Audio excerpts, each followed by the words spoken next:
I'm Lieutenant Governor Mandela Barnes from the state of Wisconsin. I'm Tashara Jones, and I'm the treasurer of the city of St. Louis, Missouri. Hi, I'm Will Jawando, council member from the great state of Maryland. I'm Assemblywoman Danielle Monroe Moreno from the state of Nevada. My name is Will Smith, and I'm a state senator from Maryland. Black mothers are still losing their children. Black men are still scared to drive down their streets, go jogging in their own neighborhoods, go to the gym or bird watch in a park. That should not be the America we live in. Well, we can't move forward if we don't recognize what got us here in the first place.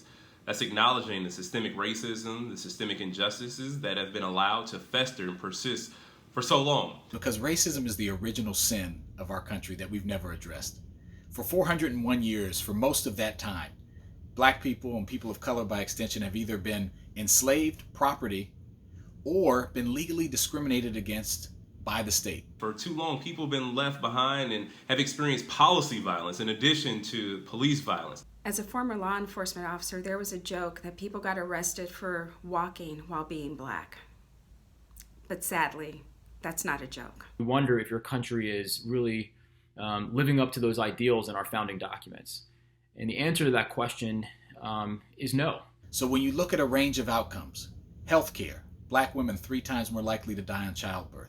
Transportation, Black and brown people much more likely to be hit as a pedestrian because they don't have infrastructure in their communities like sidewalks. We invest over 50% of our budget in public safety and only 0.3% in health and human services. And then we ask ourselves why we have the outcomes that we do. Well, that's because our budget doesn't reflect where we want to go as a community. And now we have a real opportunity to make and invoke real change. We have the coalition.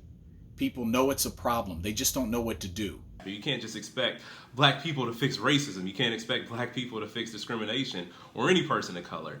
It's up to our white partners, our white allies, our white friends to be a part of that solution and to drive that solution, whether it's in their own workplaces or in their own households. We need change now. We no longer have the luxury of time. We gotta wake up, America.